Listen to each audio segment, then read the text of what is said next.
Buenos días, profe. Soy Judy Rodríguez, estudiante de Ingeniería Civil, segundo semestre de la Escuela de Ingenieros Militares.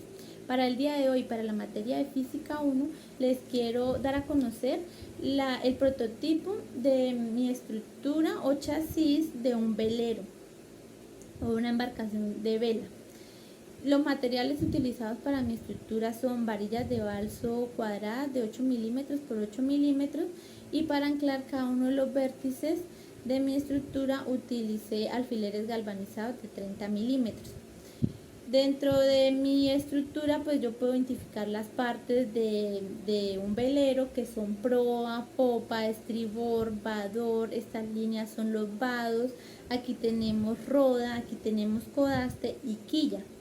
Cada una de estas líneas de estos vértices que estructuran mi barco me permiten identificar mi figura geométrica, que es un paralelogramo, para explicar la ley del paralelogramo. En ese costado yo resalté en color azul un paralelogramo que me arroja, pues, que identifico dentro de mi estructura.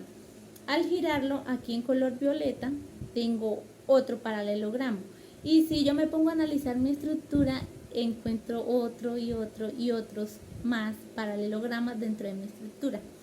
Vamos a utilizar este paralelogramo.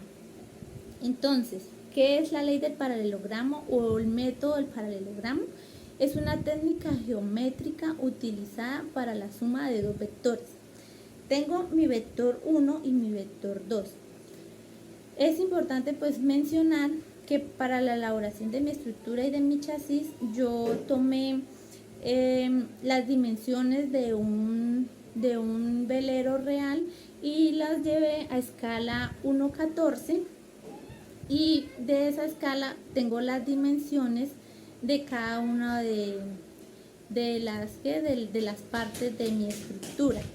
Entonces tenemos mi vértice 1 es de 13 centímetros y mi vector 1 es de 13 centímetros y mi vector 2 es de 15 centímetros, como lo resalté. Entonces, la ley del paralelogramo me dice que es la suma de dos vectores que no van en la misma dirección pero parten de un mismo punto. Ahora, ¿qué me dice? Yo debo mi vector 1, conozco la magnitud de mi vector 1 y conozco la magnitud de mi vector 2. Entonces yo debo proyectar un vector 3 y un vector 4 paralelos. El vector 3 iría paralelo al vector 1 y el vector 4 paralelo al vector 2. Tenemos entonces mi vector 1 y conozco la magnitud, y debe partir, el vector 3 debe ser paralelo iniciando en la parte final del vector 2. Aquí ya lo resalté. Ahora, para hallar mi vector 4, para proyectar mi vector 4, debe ser paralelo al vector 2 y en la misma magnitud de mi vector 2. Ya tengo mi figura de un paralelogramo, ¿cierto? Ahora, ¿qué me dice la ley del paralelogramo?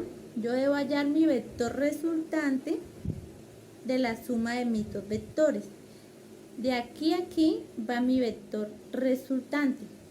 La fórmula para hallar mi vector resultante me dice que el vector resultante es igual al vector 1 al cuadrado más vector 1 al cuadrado más vector 2 al cuadrado más 2 veces el vector 1 más 2 veces el vector 1 por el vector 2, el coseno del ángulo.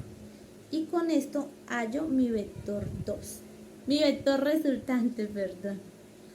Una vez tengo mi vector resultante, yo debo hallar la dirección del vector resultante. Para hallar la dirección del vector resultante, yo debo calcular entonces ahora seno del ángulo es ángulo sobre el vector 1, que yo conozco la magnitud del vector 1, es igual a al seno del ángulo sobre el vector 4.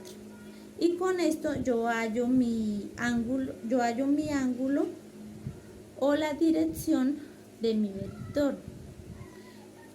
Esa sería entonces la ley del paralelograma.